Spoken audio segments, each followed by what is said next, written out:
Welcome back, Devils fans. It is your host, Ace, here on Running with the Devils, where we are talking New Jersey Devils hockey all year long. Please hit that subscribe button, smash the like, share with a friend. Thank you very much. And we are on the eve, my friends, of the 25th anniversary of the New Jersey Devils' 2000 Stanley Cup championship victory. June 10th, 2000, a night I will never forget as the New Jersey Devils head to Dallas with a 3-2 series lead and eventually capture their second cup in franchise history, courtesy of a Jason Arnott double overtime goal, burying a beautiful Patrik Elias pass past Ed Belfour of the Dallas Stars. And what a night, guys. What a night. But I was thinking about it, and 7 years ago actually, the night before Patrik Elias' jersey retirement ceremony, they had an A-line reunion. And for those that don't know, the A-line is the line. That is the most dominant line in New Jersey Devils history. Jason Arnott, Patrik Elias, Petr Sykora. They had a little A-line reunion the night before Patty's jersey went up to the rafters. This was in 2018, so it's already 7 years ago, which is crazy. This kind of seems like yesterday in so many ways. But it was a special event. I was fortunate enough to be able to attend, and I filmed the whole thing. I had originally put this video out a couple years ago when I didn't have that many subscribers, and so a lot of you probably did not see it. But I thought it was awesome. They're kind of roasting each other a little bit and telling funny stories and stuff from back in the day. And so I thought I'd put it out again the night before the 25th anniversary. Here is the A-line reunion from 2018 featuring Patrik Elias, Jason Arnott, and Petr Sykora. Those who will be watching or listening, a lot of great names from the past are going to be here. It's a very exciting program that is planned. I'm going to ask Jason and Petr to answer this question. You know Patrik, line mate, friend. Is he going to cry? I think, we've made him cry a few times. On the ice. I think Pat is gonna hold it together. He's gonna be the cool guy, but at the end he's gonna crack and definitely gonna cry. And you know what? Who could blame him? Honestly, such an emotional. No. I just, on a serious note, it's, we are all very excited for him. A lot of guys are coming. A lot of our, friends who even play against us are coming, and I think Patty deserves this night. I think. We all gonna celebrate the great career he had, and even my son is so excited to come on Saturday, and so for everybody, it's just gonna be a great night of hockey, and just to answer your question, he deserves to cry because he had unbelievable, I think it was 18 or 20 years playing for this club, and I think it's gonna be a very special night. And I think there'll be tears in the eyes of some of the fans as well. It will be that what happened to Sykora? Like, he just talked to you guys. I didn't even know he could speak English. Some of the PR people are trying to reach him for like 3 months straight now, and didn't even call, didn't talk to anyone. My son told me to be nice tonight, so he wants to get close and get in a photo on Saturday, maybe. So no, my son said he's coming on the ice, so I don't know how to explain it that he's not. That's gonna happen probably on Saturday morning. We're going to talk, of course, about your careers and talk about some moments in 2000 and all that, but let's just get the fans caught up on what you've been up to lately. Jason, you said you live in Dallas. What's been keeping you busy these days? Yeah, the kids, family. It's nice to enjoy time with my wife and the 2 kids that I have. When you play, you miss a lot of their lives growing up, and we're always on the road, and even when we're at home, I always say that during the day, we just don't see our children that much, and it takes a special wife and family to be involved with an athlete, and so now it's payback time for us. But I enjoy it. I mean, I get to watch my son play baseball every weekend, and my daughter play soccer and dance, and the things we never got to do or experience when we played. So that keeps us. You mean dancing and playing soccer? Pardon me? Things like dancing and playing soccer? Yeah. Those are the things you never got to do? I never got to play that. You guys wouldn't let me play soccer. Well, you were terrible. They were fixing hallways in every single ring. So you're being a dad and working, I know, in the real estate business and just staying busy with life. Petr, you're back in New Jersey. What brought you back to New Jersey? Well, they brought me back because my son is playing, and he's pretty hockey player. So, the youth hockey here in New Jersey is actually really good. And, I didn't want to go to Minnesota or to Canada or somewhere. Why not? Really, like the youth hockey in New Jersey is good. Just like the old days, huh? Just ignore me. He's not paying attention at all. So, we decide, on a serious note again, we decided with my wife, live in the Sunshine State. We lived there for a couple of years, and, we want to give ourselves a chance. And, obviously in Florida, there is not a lot of teams and a lot of players, and, so we basically move up here for a few years, and let's see where it's going to take us. But, I didn't want to go to Minnesota. I want to go back home, so we went to New Jersey. And you didn't want to go to Canada. Well, we're glad to have you back. People are leaving New Jersey and going to Florida, and you decided to come back, but you are welcomed with open arms. Trust me, it didn't take one night when I talked to my wife about this. It took a month. Patrik, how has retirement been, and what's been keeping you busy? You don't follow my Instagram? I do. Maybe not everybody else is. No, it's been great. I get asked quite a bit if I'm bored or what am I doing, and I don't have time for anything. As Jason said, it's a great privilege that we have as fairly young dads that we can spend the time with our kids and be in their lives, and it's the same thing for me. I love my everyday routine, take the girls to school and do the activities after and travel. We moved back to Prague for a little bit, and everything's so close there. You go to Switzerland, you go to Austria, in wintertime skiing. Obviously you guys know I started doing that again from a couple of years ago, and I love it. And just going for a beer with my buddies back at home anytime, just walking around the town, it's great. So I really enjoy my life. I still am involved in hockey a little bit. I work with the junior national team. I go under 16 years old, the young kids, they're very talented, and they just want to learn, they're eager about any information, so I go with them as special consultant or something like that. And, it's pretty cool for me to be around those guys and see them just, how much better they're getting on, each week. And so I am in hockey, but I don't want to do it full time, not yet. I'm really having a blast, just having fun. Well, there's too much that you give up when you play. It is a big focus, and so enjoy the time, absolutely. So now we're here to talk about the time that the three of you electrified the fans, drove opponents crazy, and led the Devils to so many victories. Now, Patrik, you were drafted by the Devils. Peter, you were drafted by the Devils. Arnie, you're not the first Edmonton Oiler the Devils have traded for. You're not the first one to have success. You were 7th pick overall by Edmonton, and now you get traded to the New Jersey Devils. What's going through your mind, and how much did you know before you got together with Patrik and Peter, what they might bring to the table, and what, if you were put together, you might be able to accomplish? Playing in the West, I didn't know a whole lot about the Devils. I think the Devils were known as the trap team and the boring team, and we were more of the run and gun, and that's probably why we never made the playoffs, and New Jersey always did. So it was a big learning experience for me coming over, learning how to play defense and rather than no offense. I didn't know much about Patty or Sicky. Like I said, playing in the West, we didn't really get a lot of information in the East.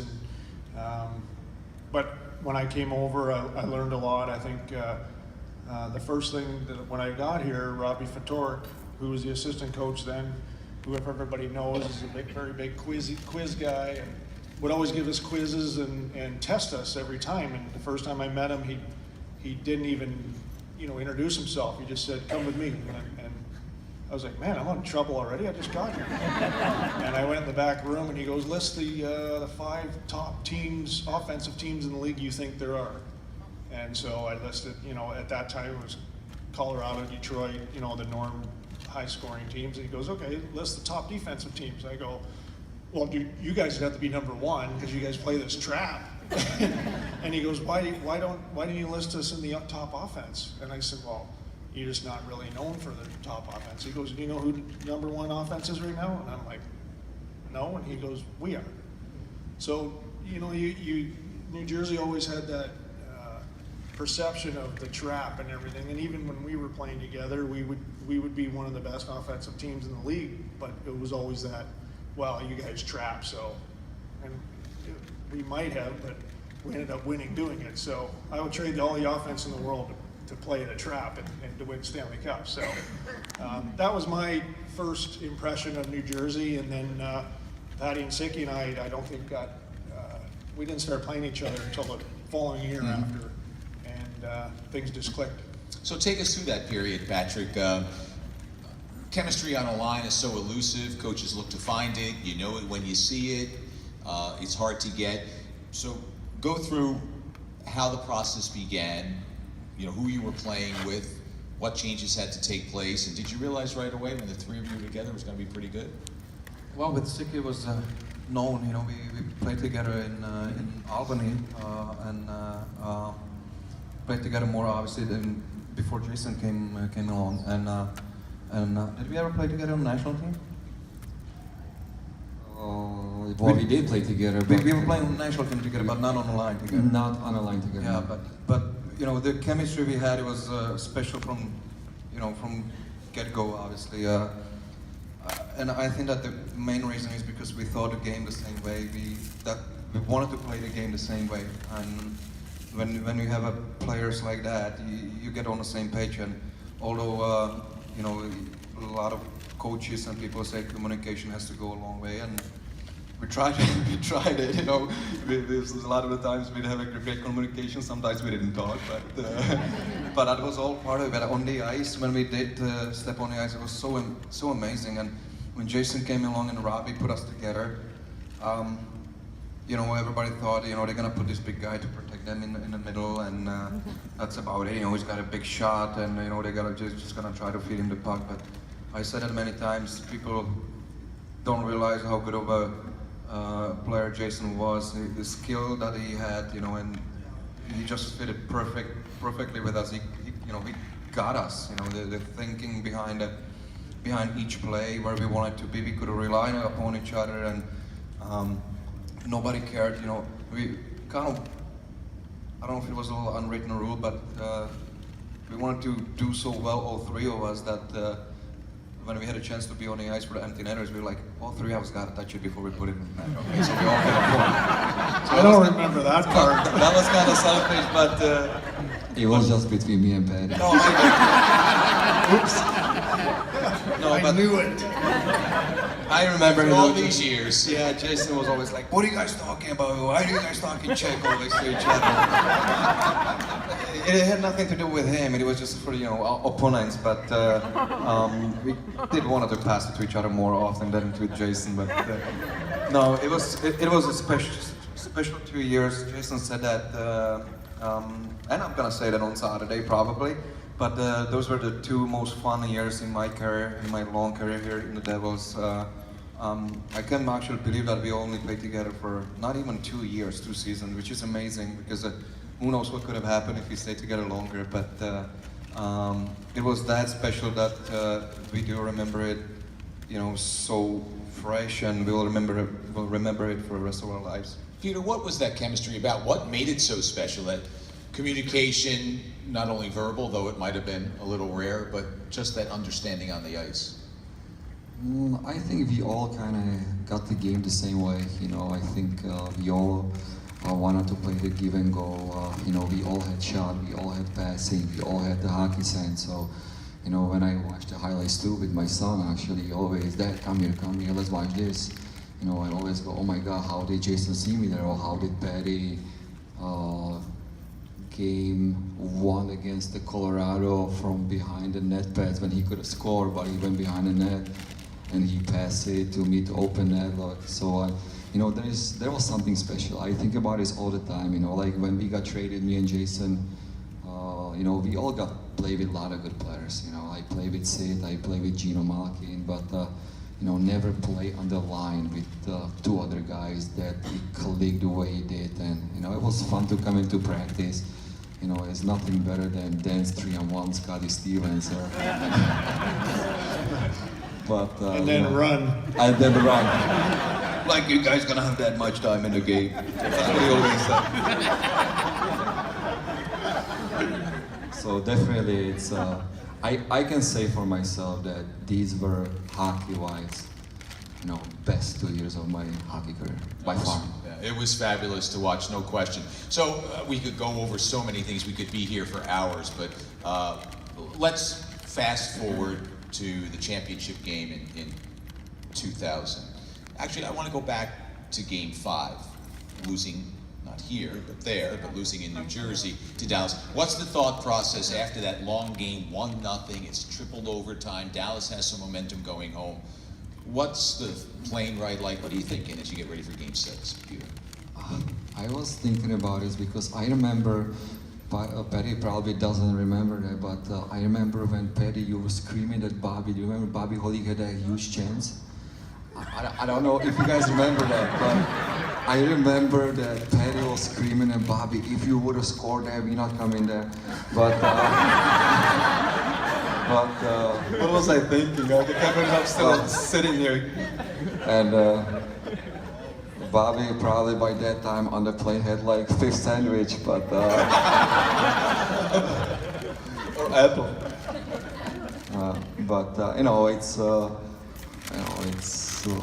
For me it's kind of a little different because obviously everyone knows what happened there. I didn't get the chance to be with the boys on the ice, but it didn't really take anything away from winning the cup. But it's definitely would be so much better to win it at home. Yeah. Yeah, I think most people do know, but there may be some of the younger fans here who don't know. But Peter was concussed during the game, laid out in an era when it was a lot more physical than it is now. Was the hit dirty? Yeah. He'd still be suspended right now, I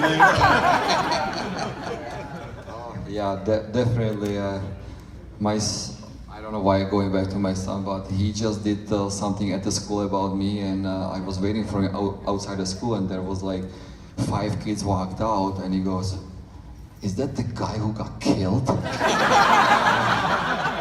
I'm like, "Yeah, it's me." And then the next guy comes out and he goes, "These are kids in the 5th grade," and he goes, "Wow, I thought you would be bigger." So I just grabbed my son and I went home. Those are the days of our lives. Were you aware in the hospital at all of what was going on, or were you just out of it? I woke up in the locker room and I really wanted to stay, but it took me to hospital. So as soon as I got there, they were doing the testing, but while I was doing the testing, I was watching the TV. So I basically, I didn't miss much. Just 22 minutes, I think. So I'm wondering what it was like as you see this goal being scored and you've won your first Stanley Cup. I honestly, first I screamed, then I started crying, then the nurses went in. One of them, they were like, she was crying because the Stars, they lost. The other one was so happy for me, and then obviously I think it was Patty, I think Jason was there too, Bobby was there, Lou, and Larry Robinson. I think they came to hospital and they brought the cup.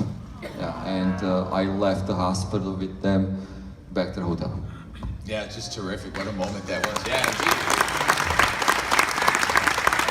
One of the many special things about the New Jersey Devils, really. I wasn't aware of that moment. I knew that Patty had visited you and Jason. I wasn't sure that the others had gone, and you're part of the team, even if for a moment, 22 minutes, you weren't part of the team. Boy, what a really special moment. So you guys set up this play. Why don't you set it up for us? Lead us into overtime. Lead us into what's going. Lead us into the second overtime. You guys exhausted. You guys have decided we're going to take care of business ourselves. What are you thinking against Dallas? Well, I know what I was thinking. Nobody would sit near me or talk to me between periods because I ended up in the penalty box right at the start of that last overtime. So it was kind of like the parting of the Red Sea when I was in the dressing room, knowing everybody was like, I'm like, oh my God, they're going to kill me if we lose this game. But I think just in the dressing room, without Syky there between periods, Patty and I were kind of like, this is it. We got to do this for him and for us. And we've come this far. And what a battle it was every game. But we knew we had the better team. We knew in our hearts that we could do it. And we ended up doing it. And it was always one of them things everybody keeps asking me today that, what a lucky pass. I can't believe he did that. And I'm like, if you watched it slow down the video, he knew that I was there. And that's just kind of the way we played it. You guys keep asking me, and you see him, there you go, I'm not lying. And I always say that. I said, slow the video down. You'll see him tilt a little bit and look for me. And like, it was all the time with these two. All I had to do was find an open spot, and they always seemed to find me. And unfortunately, that was the only way we were going to beat Eddie. I mean, Belfour was unbelievable. It was kind of the battle of the goalies, that series between him and Marty. It didn't seem like we could score any goals at all on both sides. So that was kind of the way it ended up, that we did that. And Patty actually made me lean a little bit. I thought I'd get a little bit closer with a pass, but he made me lean, and I had to put it in the net. So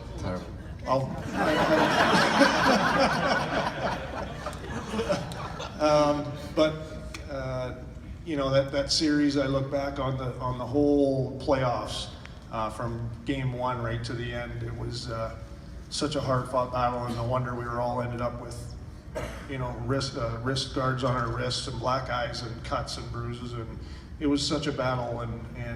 But what a reward. And so, Patrik, you're in the corner and you do take a peek. Do you know, is there some intuition based on the play that you guys had that there's going to be an opening there and my man's going to be in front? Yeah, I think that place honestly sums up the way we felt about each other, the way we played together. And it had a lot to do with us staying on the ice, after practice, staying out there for a little bit longer and just throwing passes, just kind of move around, just having fun. That was it. Like, we didn't do anything special. Sometimes we just kind of, doing shooting drills or something like that, just for fun. But a lot of the times we just honestly just moving around, passing behind the back and things like that. And that play, it happened that way. I truly do believe I took a kind of a quick look behind me, and obviously you cannot plan that you're gonna put it right on the tape or a little bit ahead of him, as Jason said. But you put it in the space where you hope that he is, that you kind of saw it in your mind, as trust what you saw, and in that quick moment, and it just ended up that way. And it was so emotional, obviously, after the game 5 at home. We were all ready with our families and fans and the closest, and wanted to really win it at home for our fans and experience the winning the Stanley Cup at home. And we had a champagne on the ice. It was all kind of set up there. It was all overtime, so it could have gone either way. And then all of a sudden, quiet, nothing. And we have to go back to Dallas, 3.5 hours on the flight. And I remember Larry was just telling us, I was kind of sad and just kind of hanging my head. And he's like, hey, you got another shot, it's fine. We got 2 more chances. We were the better team, they made a good play. We're gonna do it again tomorrow, and tomorrow is our day. And obviously even that game, you go again into the overtime, first overtime. And like Jason said, I remember there was chances, on their side, on our side, and Marty and Eddie they were so good during that series. And that thing that would happen to the play that happened to Petr, it did affect the game, and it emotionally got us even more pumped that we have to do it for, not just for us, but also for him. And it was meant to be. It was meant to be. They won it the year before. That was meant to be for us. And now we obviously know what happened, unfortunately, the year after that. But those are things that matter, kind of. And sometimes you look back, and it was just supposed to be that way. So you were screaming, the nurse was crying, you're running away from Scotty Stevens, who's about to crush you along the boards. What are you doing after the goal goes in? I actually was in the corner, kind of still moving. He's celebrating by himself in the I was corner. looking, and I'm like, just like my hands up, and then I see Jason just bailing towards the penalty box, towards the middle of the ice, and I guess I better get going too. So I actually, I skated all the way up there, jump up there. The guys were already coming out of the bench, and as I said, it was such a reward, such a great feeling. But at the same time, at that moment, I said that many times, I was so happy it was over. I was just relieved that we're done. That we don't have to play another minute, another second. Yeah, the physical and emotional toll. We could go for, what are you guys doing for the next hour? You want to take some more questions? No, we could go on forever. Were we supposed to take questions from the audience? I'm sorry, just somebody let me know. Can we do a couple? I apologize. Yeah, all right, we got some microphones, so we'll do that. It's all about the fans, it always has been for these guys. We can hear him. Yeah, well, Right we'll let here. everybody else hear. Here comes a microphone, sir, right to your right. My question's for Petr and Jason. When's your retirement nights coming? As you look forward to Patrik's retirement night, when's yours coming? Both of you. We'll just celebrate it with Patty on Saturday. Well, as I said, it's all, I know it. Listen, this is a great night, and all these guys, maybe they're unfortunate to play only for one team, and if they would, it'd probably be in this too, and or in this situation. And so, as I said before, that this is a celebration not just for me, what I've done, but the people that were, part of this journey, and those guys were only for 2 years, but they mattered a lot. Trust me. Question right here in the aisle. I'll pass the microphone right there. Can you talk a little bit about the Philadelphia series and about Larry Robinson getting angry apparently? Second. He absolutely snapped. Typical for Larry. Like he he snapped in the locker room. I never seen Larry snap like that before. I can say enough about this coach. Larry is still in my heart. Is the coach who helped me tremendously in every aspect of my game, and I have so much respect for him. And he snapped and he got us going, and never expected. I don't know if you guys did expect him to snap like that, but it was straight to the point. It was very loud and got us going. And there was a garbage can involved, is that true? There was a bunch of stuff involved. It was just put your head down and don't get hit. But that series, we were kind of rolling along pretty well against Florida and Toronto, and then we started off like gangbusters against Philadelphia, and then we got down by 3 games. I don't know. I mean, we were just. I think we went back for that game 5. Or game 4 or 5, and I think we just kind of came after Larry lost it on us. We kind of just came together as a group and said, let's just go. And I know it's cliche, but let's go and play it one shift at a time, and we'll get one win and see what happens next, and we'll just kind of go from there. And after Larry did that, I think it just calmed us down. We weren't nervous about it. We were like, we put ourselves in this situation. And he reinforced the knowledge that we were the better team, and we should come out of this on top. And we've done this to ourselves. And I think we just went out there and played the way we did the first 2 series and came back. And I remember after that series, I'm like, oh my God, we got to play another series after this? It was, those are two big, tough teams that we played, Philly and Toronto, and took a lot out of us against Philly. But we had efforts from everybody, right from Marty, right from out. It wasn't one guy. It was all of us. And that to me, that Stanley Cup team was it was everybody that we took. It took everybody to win that, and that's what's so special. Who scored the goal in Philly that won that series? Is he? Patty did. Yeah. I mean, I passed it to him. No, we do that. We switched the roles. like that fast? I did. It was right on the tape. Not a little out in front now. No. You can never give a bad pass to a good player. That's what Slava Fetisov said. Question still? Yep, right here. Well, my first question's for Patrik. I saw the documentary, and I was wondering, when you were in free agency, did the idea of being the villain, coming back as a Ranger, does that affect your decision? Is it something you even think about, or at that point is it, business is business, and that's not really something that comes into your mind? Just for others who may not have heard it. Why I wasn't even thinking about going to Rangers, that was the question.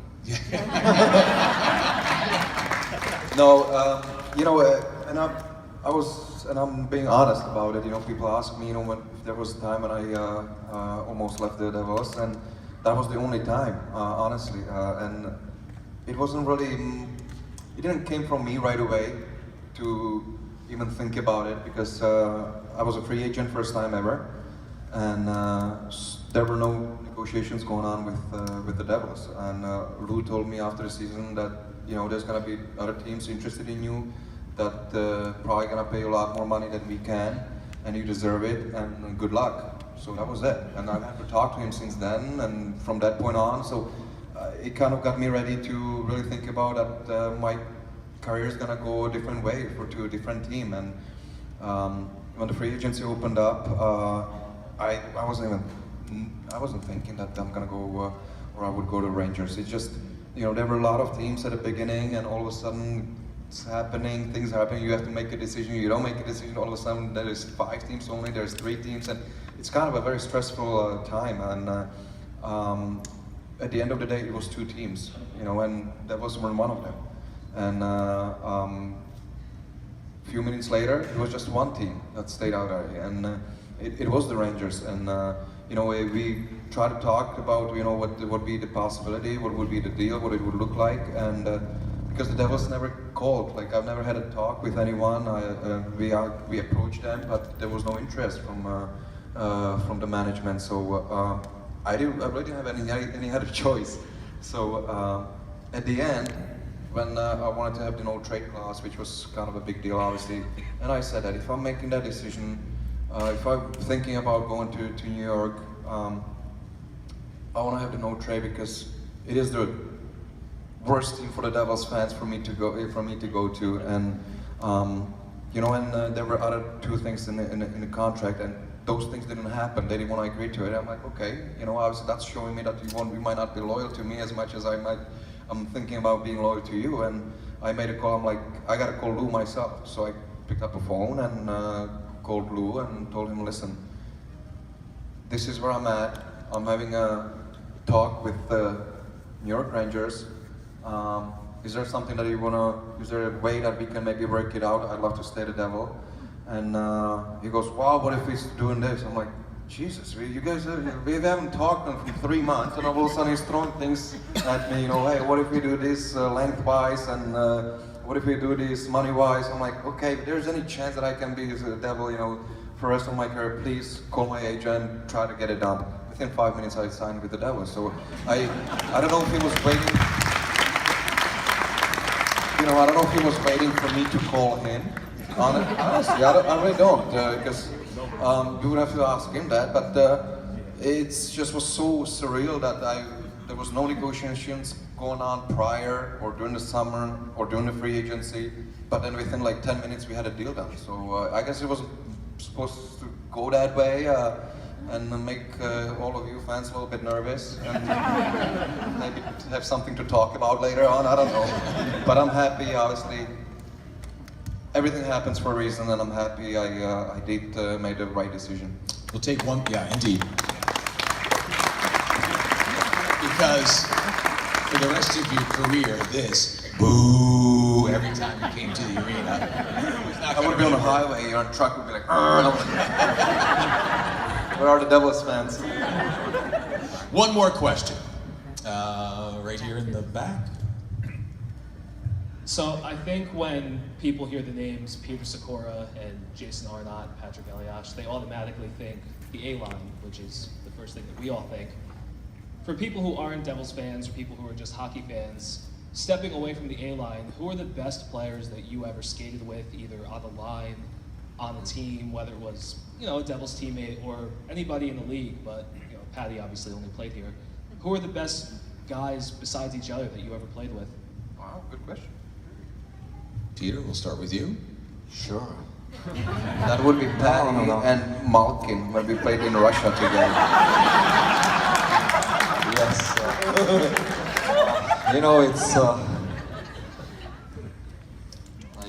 It's when I really think about it, yes, I did play with great players, but having really fun playing, the most fun I had with Jay and Patty here. So I did play with great players. I think in Anaheim I got to play with Paul Kariya in auto modes for 40 games, and we created a great line. But Paul Kariya, I don't think he said hi to me twice that season. So we never really created that. We never really created that fun. That stuff. I was excited coming to the rink every single practice, and that obviously got to play with Sid for about 30 games, and Gino Malkin, I played with Gino. Did Sid say hello to you? Yeah, Sid is a good guy. Sid is, he is very professional, but he is up to his team. Boy, you can't hear it, but they're like, ooh. No. You asked the question, so don't Sid's a guy. And you know what's best about Sid? Where, obviously, come back to my son again, he always goes, Daddy, text Sid right now, text him. So every time I text Sid, I don't do it that much, but we probably text every other month, and he's the guy who responds within 5 minutes. So, he's a good guy. It's the new age, media, social media, they're on it all the time on the phone. It's good. Jason? Playing with other wingers, there'd be no other player that I played with other than these two that I had so much chemistry with and loved and helped me resurrect my career. But if your question is like, what other players did I think that were, some of the best players? I got a chance to play with Peter Forsberg in Nashville for a little bit. Kind of everything he did was like the elite level. You don't really notice it because you're playing against him, but when he's out in practice and every pass is perfect and every shot and such a great guy, he would be one of the best players that I played with. Paul Kariya I got to play with as well. Mike Modano in Dallas. I got to play with a bunch of great players, but and line mates. A lot of my line mates were great, but it's hard to have two guys that you click with as much as these two and what we had together. I just never had on any other team. You always have one guy that you clicked with, or one guy that you always were on the same line. But to have three guys is special. It's you don't find that too often, especially nowadays. And Patrik, the last answer will be from you. That would be Alex Mogilny. Because a lot of people forget about him, and he was unreal, that guy. He's been scoring, he was a scoring machine. He was so talented. And one game or one period he couldn't do anything, and he throws his skates in the garbage. He's like, I'm done, I'm terrible. Just complaining about Faking a heart attack. Like his my heart was. Seriously, that guy was so good. He checking his I pulse. think I'm having a heart attack to the trainer's room. But that guy scores, what did he have, 76 goals? Oh yeah, As a rookie or unbelievable something? player. He's just unreal player. And If he hasn't hurt his back, he's got Oh my- 650 or more. Unbelievable. yes, and and honestly, Scotty Niedermayer, obviously not as a, I didn't have a chance to play with him on the line as a winger, as a forward, but on the line I did. And that guy, the way, oh my gosh, the way he played, just didn't break a sweat doing it. We were like huffing and puffing, and he's like, oh yeah, doesn't even pay attention. And he just was like fourth forward out there with us, and that's why also we were maybe that successful, as a line, because he was with us out there a lot of the times. And probably during that time, a little unsung hero was Brian Rafalski.